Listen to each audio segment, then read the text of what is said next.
லக்ஷ்மி தாயார் படத்தின் முன்னாடி ஒரு வாழை இலையை விரித்து அதில் பச்சரிசியை பரப்பி ஸ்ரீம் அப்படின்னு எழுதிக்கோங்க.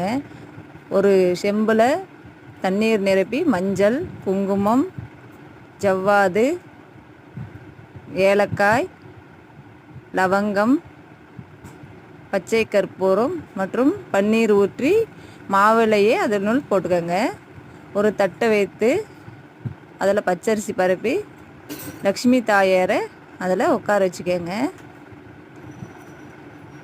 லக்ஷ்மி தாயாருக்கு முன்னாடி ஒரு ரூபாய் நாணயம் வச்சுக்கோங்க. ஒரு தங்கம் அல்லது வெள்ளி பொருளை அதை கூட வச்சுக்கோங்க. தாயாருக்கு அக்ஷயத்தை தூவி வழிபடுங்க.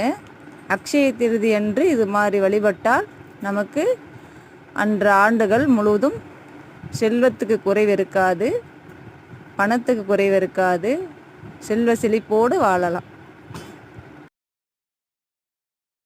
அக்ஷய திருதி அன்று நம்ம கலசம் வைத்து வழிபடும்போது நமக்கு செல்வ செழிப்பு மட்டுமில்லாமல் லக்ஷ்மியோட கடைக்கண் பார்வையும் நமக்கு கிடைக்கும். லக்ஷ்மி கடாட்சம் பெருகி நம் இல்லத்தில் லக்ஷ்மியோட அருள் நிறைந்திருக்கும்.